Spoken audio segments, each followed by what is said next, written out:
Hi, I'm Danielle Hornberger, Cecil County Executive, and you're listening to the Maryland Association of Counties Conduit Street Podcast, the ultimate source for news and notes on Maryland policy and politics.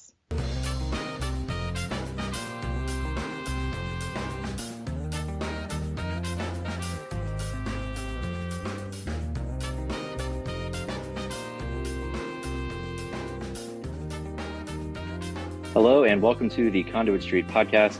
Kevin Kinnally here with Michael Sanderson. Michael, here we are on October 3rd. It feels like session is rapidly approaching. You see a lot more folks around town taking meetings. The meetings for us are ramped up for sure. So things are in full swing and we're just sitting here at the beginning of October. It just feels like every year it happens, earlier and earlier. You feel like you're already in session. Right. I don't know. There's an analogy here, like which lands first. The first like ripples of the legislative session being upon us, or like stuff being labeled as pumpkin spice, right? Because it's now turning into like mid-September or end of August or whatever. Suddenly the pumpkin spice comes out and same thing. Everybody's like, well, I got a bill. I got to talk to you about a bill. It's like, oh, a last year bill? No. I got a 25 bill. I want to talk. Okay. So we're all those meetings are happening all over town. It's definitely pre-session mode, all geared up. You a pumpkin spice guy?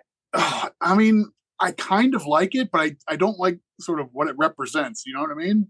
It's too much. I don't like it, and I don't like what it represents. So, 0 for 2 there, 0 for 2. But today, Michael, speaking of ramping up, we're going to delve into the state's fiscal picture. We have two recent things to build from. First, the state's 2024 closeout numbers and the latest report on state revenues. We've covered both of these extensively on the blog, and of course, we will link all of that coverage. But if you want to follow along, you can go to the links in the episode notes, and you can do it that way.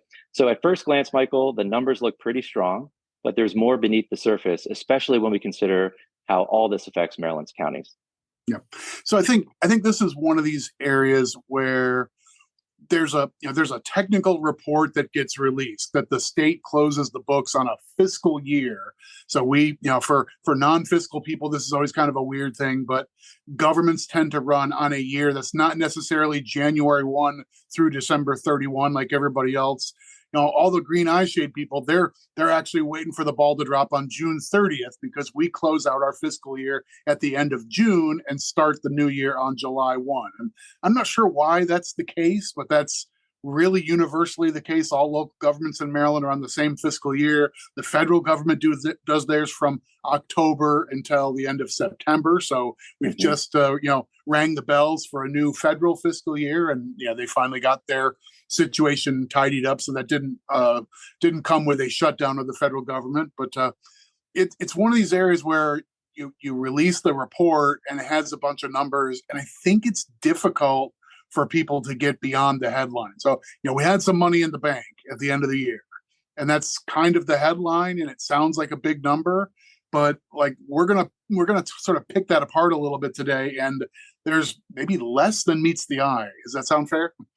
I think so. And I mean, let's get right into it. So everybody looks at that top line number, and if you look at the closeout report, the state did close the fiscal year with about a $1.1 billion general fund balance. So that sounds pretty good. But Michael, when you dig in a little bit, the ongoing revenue growth was just 1% compared to last year, which obviously does not paint a strong picture for sustained growth. And again, like the county angle here, this matters because a slowdown at the state level obviously puts pressure on county budgets down the road. So this is something that, it's state revenues. It's not necessarily, we're not talking about county budgets here, but believe me, all of this matters very much for county budgets. So Michael, that top line number, when you see that, but then you look at just, that ongoing revenue growth at just 1% compared to last year, so year over year, I mean, what do you first think about when you see those two numbers side by side? I just think it's tough. It's tough to put this in a fair context. So the idea of we got $1 billion surplus, right? That word surplus makes it sound like we had no possible use for this money. We just ran out of things we could have possibly spent any money on. And so there was just money lying around. Right. I mean, the reality is more complicated and more nuanced than that.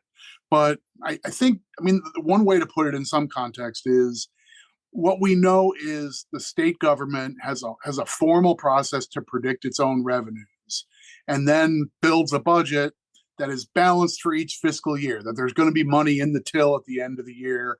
That's required by our state constitution, like most states. There's nothing really unusual about that. We don't have, we don't borrow money like the federal government to pay operating costs. We have a balanced budget every year here. But as a practical matter, if you're building the final budget, the last thing you want to do is maybe have a plan that spends every single nickel you think might show up in the till, and then have to go back and cut the budget halfway or three-quarters of the way through the year because you can't make payroll. Like that wouldn't be a really sound budgeting practice to tell Right. every agency, go hire all these staff, go launch all these programs and stuff, because we think there's probably or maybe going to be enough money to fund it all. Then you get to March or June 1st or whatever, and you realize you're broke. Like that's a stupid way to run a business or to run a state government. So instead, you make a reasonable forecast. You build a budget that says we should end up with a balance at the end of the year, and it'll be enough money to not like 10% of the budget, 30% of the budget, but like a fraction like that. The state's general fund budget's about $25 billion. So if at the end of this year on paper we had $1 billion, that's like a 4% overage. That's like a little bit of wiggle room that's not unreasonable, I think. Mm-hmm. Right. And I think the more concerning aspect, of course, is just the 1% year over year growth in revenue. And we'll get into that. But Michael, so we have 1.1 billion. So you have about 580 million that's already earmarked for fiscal 2025, right? So take that out of the equation, and that leaves 479 million unassigned. So again, you talked about a buffer. That might seem like a decent buffer, but again, with these mixed revenue performance and the ongoing economic uncertainty, we should stay cautious about what's coming next. And I want to get into this a little bit more, Michael, because I think diving into a lot of the growth and into this, that $1 billion fiscal, the surplus, a lot of that is actually just from one-time revenue boosts. So, for example, there was $150 million transfer from the local income tax reserve fund. It's very esoteric. We don't need to get into it, but that padded the state's numbers, right? And without a one-time boost like that, the ongoing revenues look much less impressive. And that's where we could feel the squeeze, right? Because if we think that, they have a buffer, but actually things are better than they actually are because the state, made these transfers. There was also a blueprint transfer, right? So when you're moving this kind of money around, it kind of pads things, and it makes you look like it makes things look a lot different when you actually break down the numbers and realize, oh, it's not as good as it seems, because a lot of that was just, internal mechanics in terms of, moving money around and shifting funds, and that pads the numbers. And so actually what you're seeing is it's not as good as it indicates. And then when you tie that, I think, to just the 1% growth in revenue over the last year, things, it's a much different picture, I think, than those top line numbers actually represent.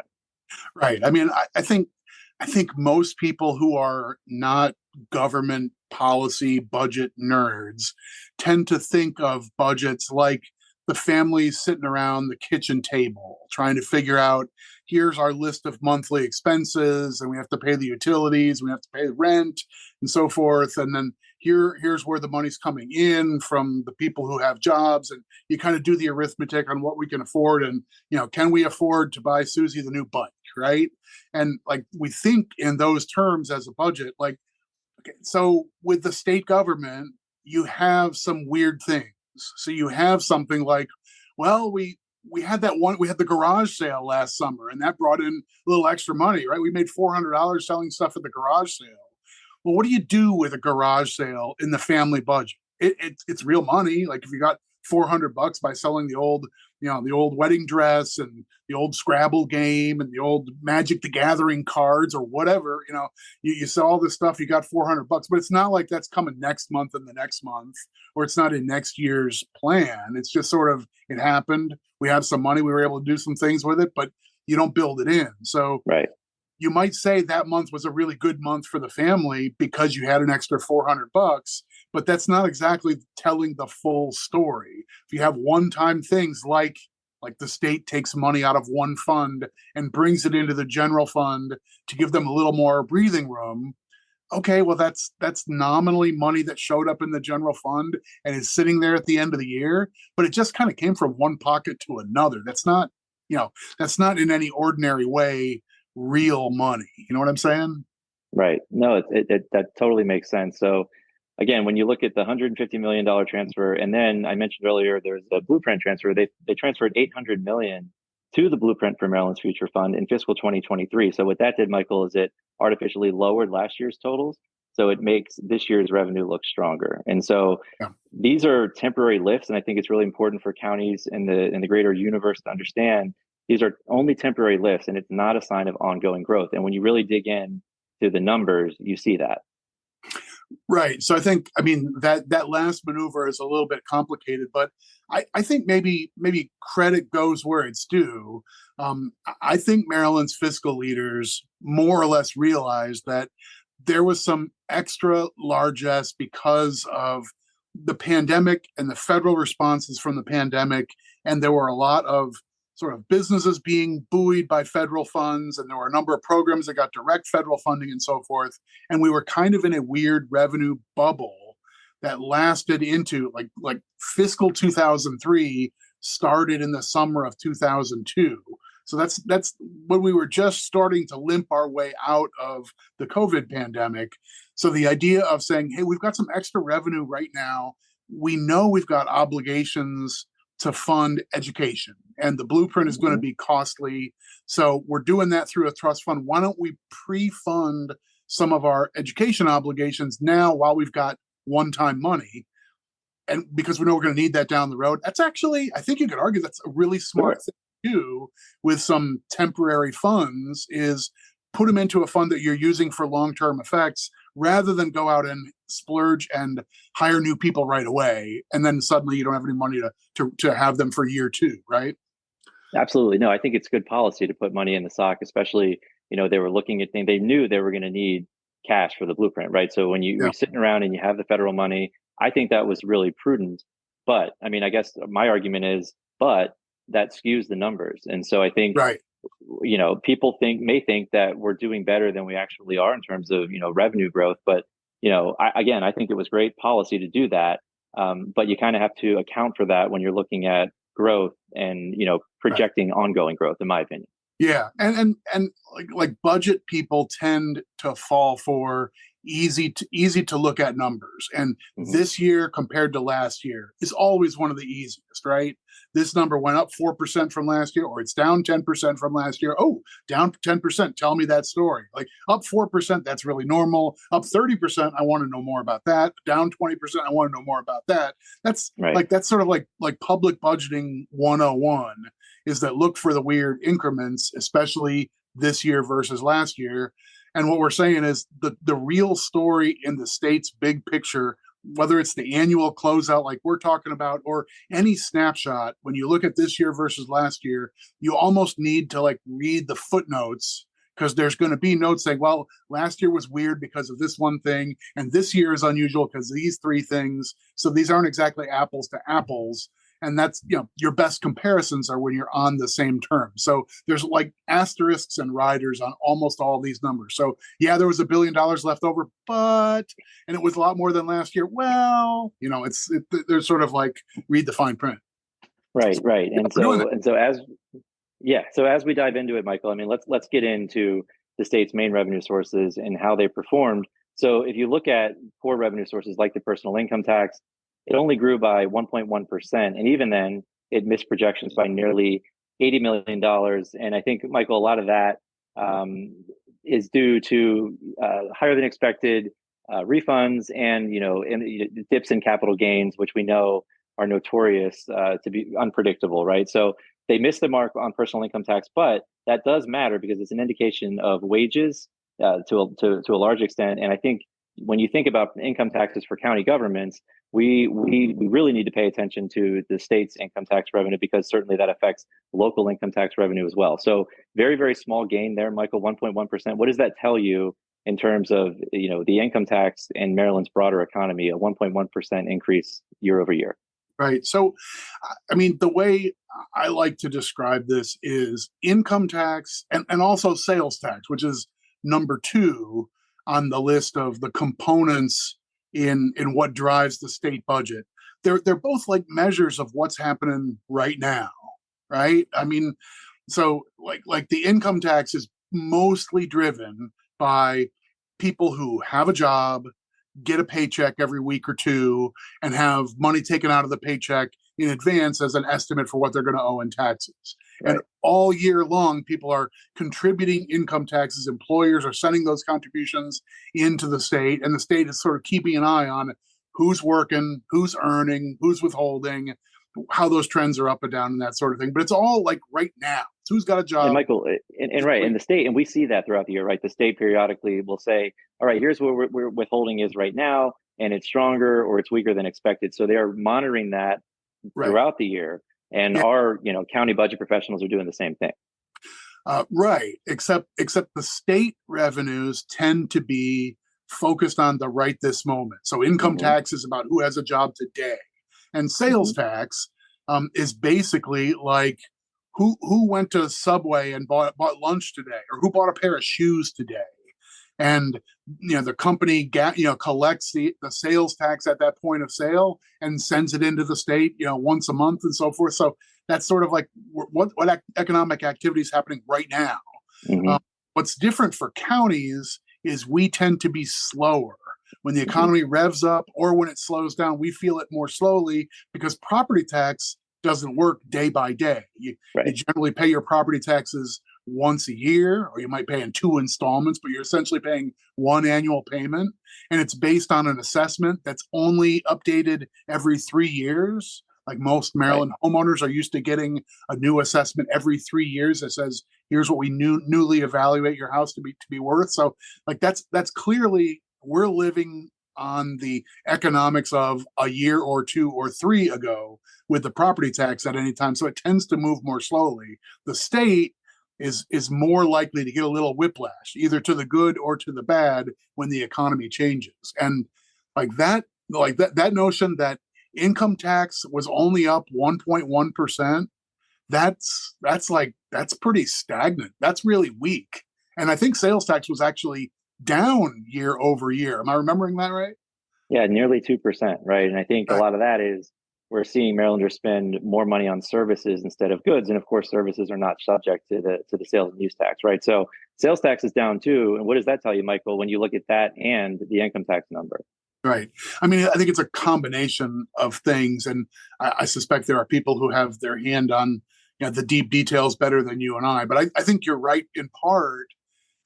We've had a shift in the American and Maryland economy in our lifetimes that increasingly people are spending money on technology and downloads and services and other things like that just aren't part of the 1975 economy. But when you look at the Maryland tax code, most of it is written for the 1975 economy.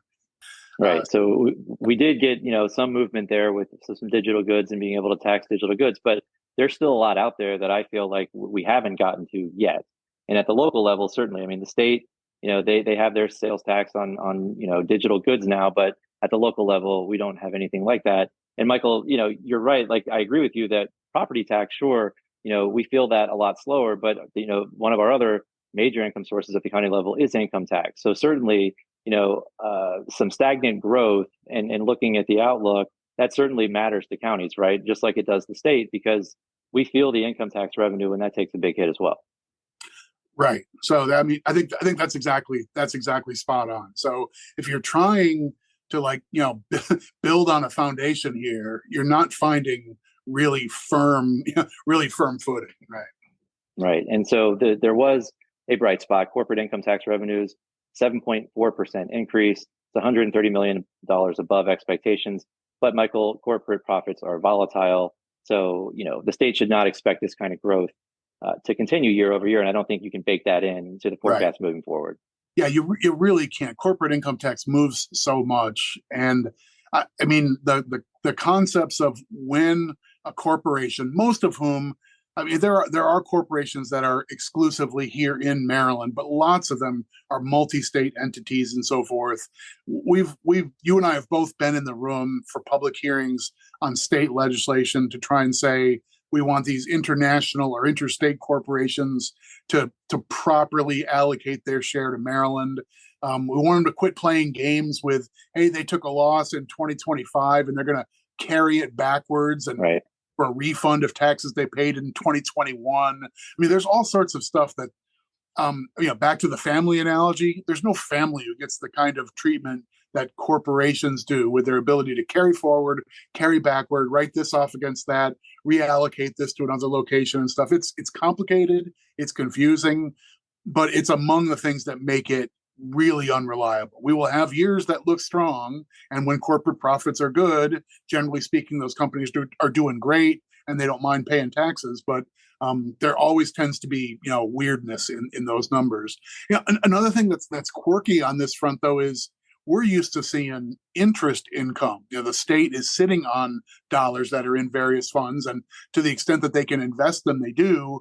For years and years, you get no return on the kinds of ways that you could invest public funds, putting them into CDs and boring things like, agency certificates and stuff like that. Really safe investments, generally speaking, return nothing at all. But these days, actually, you can do okay in a safe investment environment. And that showed up in the numbers, right? We got a tick up in the state receiving interest income on its own reserves, right?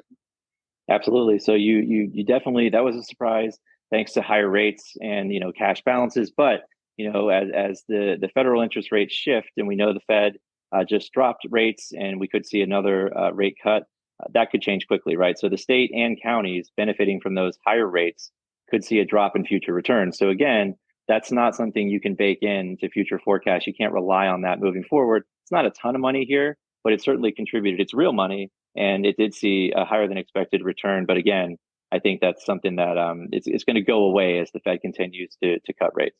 Right. I think that's probably right, that we've been in a weird circumstance, and like we're seeing lots of effects from high interest rates. And among them, it's a major contributor to the housing shortfall that all of America is feeling, but every part of Maryland is feeling. I know as the MACo president, County Executive Olszewski, and I have been out visiting jurisdictions and talking about their local issues. Like everybody is trying to find something to help out with housing prices and housing shortages. There's lots of different things, but hey, I mean, to borrow money, to finance a housing project right now, you got to borrow money at 7 or 8%. 5 years ago, that would have been 3 or 4. There's tons of projects that just don't pencil out today like they could have a few years ago. Right. So the hope there is that the economy gets rolling a little bit, that we start to build more housing because it becomes profitable to do so, and it actually works. So we'll see. But obviously, that does affect interest income. So we'll have to keep an eye on that. And Michael, now I want to pivot a bit. So if we leave it there, yes, the state closed out the fiscal year with a $1 billion surplus. But when you really dig in, things are not as healthy as they appear, especially when you look at the growth in revenue. So if we leave that, let's pivot to the next piece of this. So every September, the state officially revises its revenue forecast, and that includes the first forecast for the revenues for the next year, quote unquote, right? So we're talking about fiscal 26 as we're sitting here in fiscal 25. So that's the budget that gets introduced in January, and the debates on that budget in the next session of the General Assembly. So we'll be talking about when we see the next budget introduced in January, that will be for fiscal year 26, and that's the budget that will be debated in the General Assembly. So Michael, we saw you saw the revenue forecast. It's on our blog. We saw the first projection for next year. What are your big takeaways there? So I think you wrote a nice piece on our blog that kind of walks through where did we miss in revenue forecasts and that sort of stuff, and where do you update it? You're always going to be off by a little bit here and there, that sort of thing. So the revenue update really wasn't a big shock, but the forecast for this year into next year and for FY26, I'm left dumbstruck. So let me walk our listeners through to catch up with me on why this sounds bananas.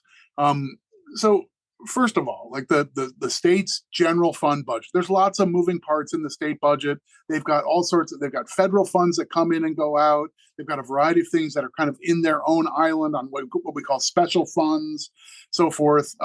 The general fund is sort of the workhorse that the bulk of state government operates on.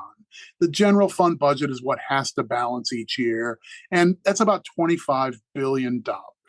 Okay, so out of a $25 billion general fund budget, just imagine like an ordinary year. Like right now, things are a little bit weird with interest rates feeling high, and we're coming off of an inflation scare and so forth. But over the last like 10 or 20 years, an ordinary year, the cost of living would be something like 2 or 3%, like the increase in the general cost of living, inflation.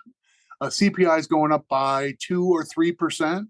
And if you figure maybe there's a little bit of population growth, a little bit of productivity growth. So you would think that revenues pinned to the economy of today, income tax and sales tax mostly, they would kind of move along with the cost of living with a little bump. So maybe a 4 or 5% increase in revenues each year. That's what you would expect in just a vanilla year for the Maryland budget. If you start at 25, you should have something like 4 or 5% growth. You should grow by 1 billion or $1.25 billion or something like that. And next year you'll go from 25 to 26.1 or something like that. That's a that's a simple normal year. And okay, are we in a normal year? Some things are weird. One of the most reliable economic indicators of just how strong is the economy is how hard is it to get a job. How many people are out there who want to be in the labor force but can't find a job?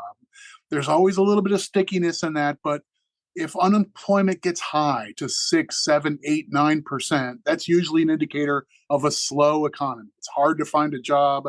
The factory laid off the second shift, and now suddenly those jobs aren't there. Right? That's the sort of easy to understand story of how things slow down in a weak economy. Right. But right now, like Maryland's unemployment rate is below 3%.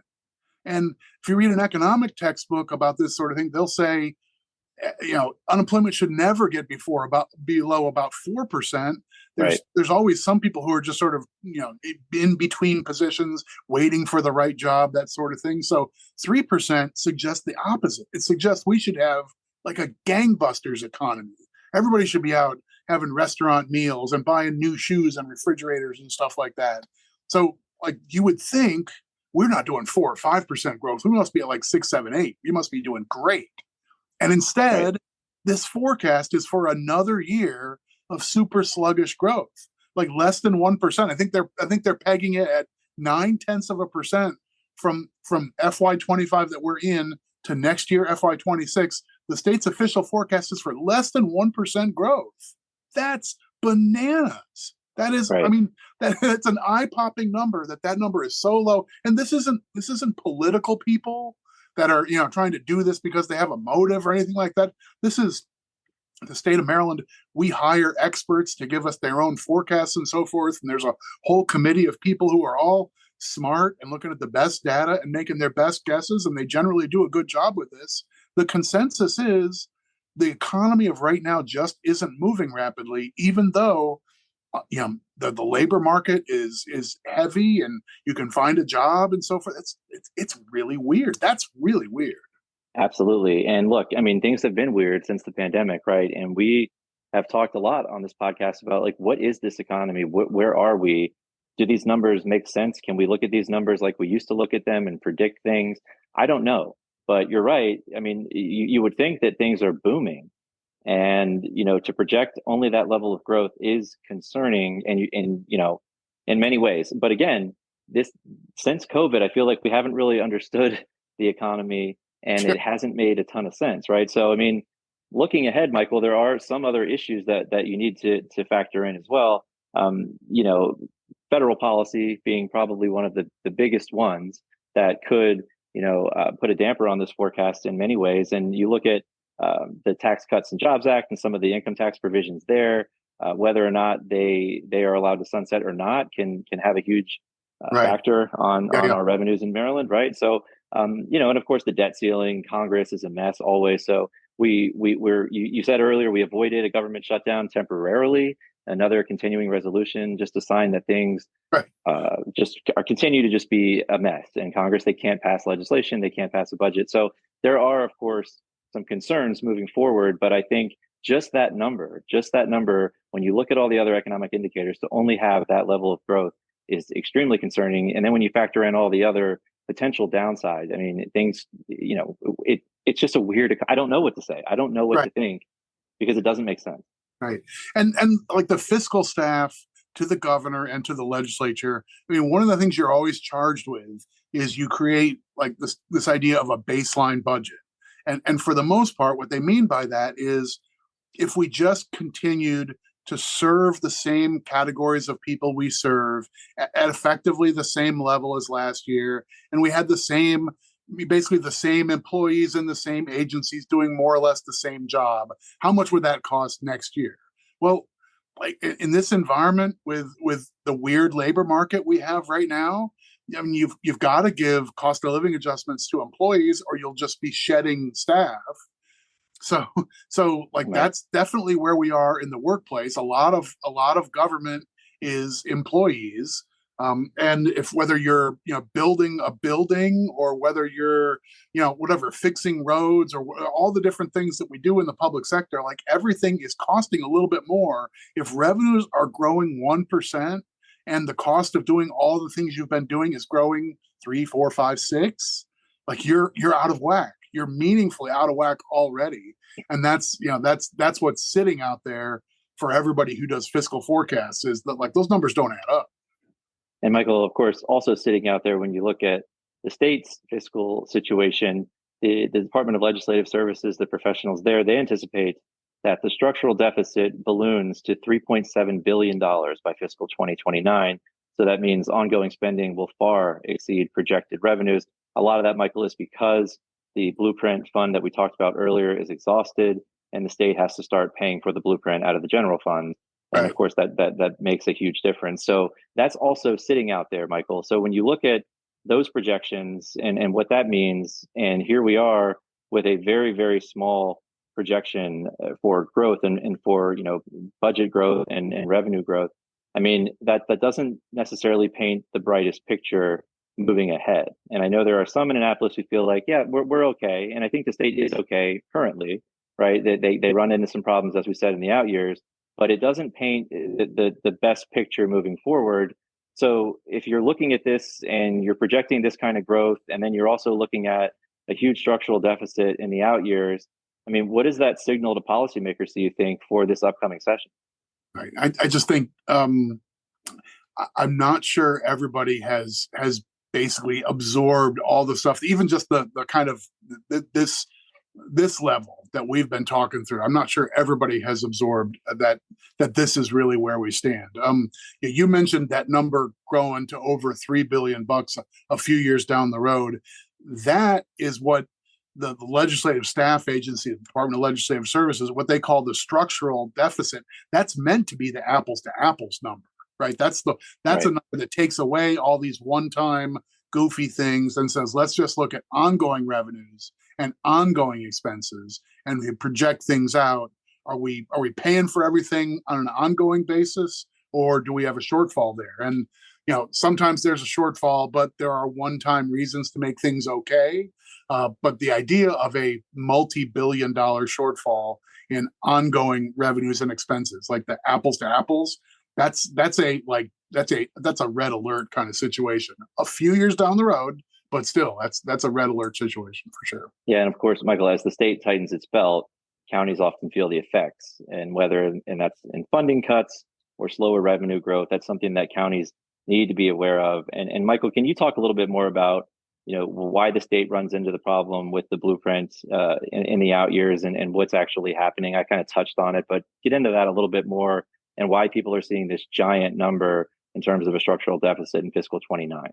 Right. Well, this stuff is connected. Like we've dropped a couple of the breadcrumbs already, just as we've been talking today. But in general, the state created an education trust fund, and the voters some years ago passed a constitutional amendment to effectively say We want the extra money going into this trust fund. This is casino money for the most part. We want that money going in there to be used for education advancements, not merely to pay for the stuff we're already doing. So they wanted the new stuff in education, and the idea was this lockbox is going to help pay for that. So it kind of worked as imagined. It took a little longer for the state to get all of its ducks in a row and to pass this big education plan. We now call it the blueprint. At one point, it was the Kirwan Commission, and a lot of people shorthanded it as Kirwan. It's basically the same thing. But the Kirwan plan, or the blueprint plan, is now effectively 3 years deep into a 10-year rollout. And the state, by virtue of having a few years worth of casino money stored in a reserve fund, has basically not had to burden its own general fund and like today's tax revenues to pay the extra cost that the ramp up of the blueprint has asked of the state. So basically, this is an expensive plan that by the end of 10 years is going to ask of the state and the counties a collective about $4 billion. There was some softness in that number, but like $4 billion a year at the end of the 10-year plan, which means the state needed to come up with like an extra $200 or $300 million on top of what it was already spending, and that piece growing, had to come up with extra money for education in 2023 and in 2024 and in 2025. But lo and behold, they had money in the sock, in part because some one-time money got put there, in part because the state recognized there was a bubble, and in part because voters said casino money goes for big future stuff. But that fund balance in that extra fund eventually runs out. We're going to be able to pay for the FY26 cost of the blueprint, and the latest forecast is we'll be able to pay for 27. And then in FY28 is the first year where the bill comes due for an expensive step in the blueprint plan, and there's no money in that special fund. They'll have that year's tax revenue or casino revenues and so forth, but not prior year stuff that had been accumulating. So you got to pay cash for the stuff, and pay as you go gets pretty expensive. That's basically, I think that's in the neighborhood of $2 billion of that $3.7 billion number you mentioned a while ago is effectively the state paying pay as you go for its own education initiative. It's a big ticket. It's important stuff. It's really ambitious stuff, but we knew it was a big ticket from the beginning. Right. And I asked you to get into that a little bit more, because I think for a lot of people, county elected officials, county professionals listening to this, they're saying, well, we're feeling the blueprint right now. But for the state, it's a little bit delayed, right, Michael? So they're not necessarily feeling it right now like most counties are feeling it right now. The state had money in the sock. We talked about that $900 million transfer earlier. They put money away. They have the casino revenue. So while the counties are certainly feeling it now, the state is not feeling it. And so that may be why, counties look at the state and they're saying, what the heck, we need to do something here. Things are out of control. Like the costs are ballooning. We're funding way over our required amounts, and they don't have that urgency, and that's because the state is not feeling it at this point. Right. Fiscally, the blueprint is a very different animal right now at the state level versus the county level, for sure. Right. All right, Michael. So we talked earlier. I mean, looking forward for counties, I mean, obviously it's a huge concern when the state is tightening its belt, and we are worried about cost shifts and funding cuts. So that's a concern. The recent rate cuts, we mentioned it earlier, by the Fed, it should help lower borrowing costs, which could help counties finance infrastructure projects. Of course, it's also going to probably ding some interest income, which has been healthy for counties. But Michael, I would argue that, when you see these rate cuts, and if it does lead to some, a hotter housing market, counties should see income from recordation and transfer taxes as well, right? So that kind of, in my mind, cancels out. But certainly the rate cuts, when it comes to financing infrastructure, that does help. Yeah, I think if we see, the Fed has made one rate cut and sort of signaled to the world that they probably plan to do more.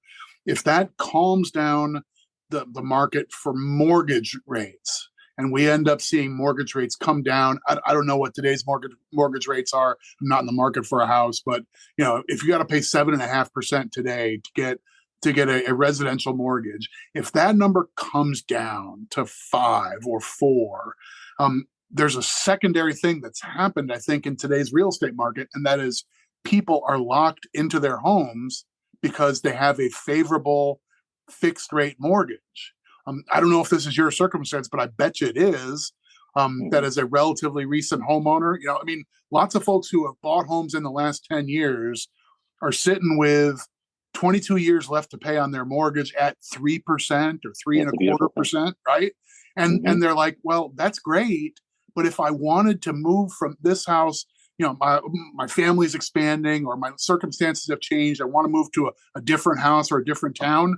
You're like, you know what? I can't afford to leave this mortgage. Right. I could afford the bigger house, but I can't afford the 7.5% mortgage that comes with it. If that differential comes down, we might see some pent up movement in the housing market among existing homeowners, which is kind of an underappreciated part. We think about first time homeowners having real difficulty, but actually, I think some people are trapped in their mortgage right now. No doubt. And it looks like, Michael, 30-year fixed mortgage, 6.23% today as the average. So keep it going. Keep coming down. Good. Coming down. So again, if that helps with transfer and recordation, it helps with to get the housing market moving. So if you're sitting in county land listening to this, and those rate cuts certainly are going to have an effect. But Michael, I mean, moving ahead, looking forward at things to come. We've been talking. Member counties have been talking about the rate cuts for a while. We've certainly been looking at that and what that's going to do. I think that the entire situation right now with the state's general fund, and we didn't even get into it, but the Transportation Trust Fund is also a huge challenge for the state right now. Right.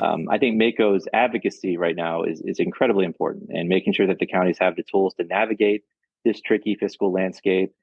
So we'll be keeping an eye on the state's budget process and how it affects local governments, Michael. And there are a few more pieces to this puzzle that are going to come soon, right?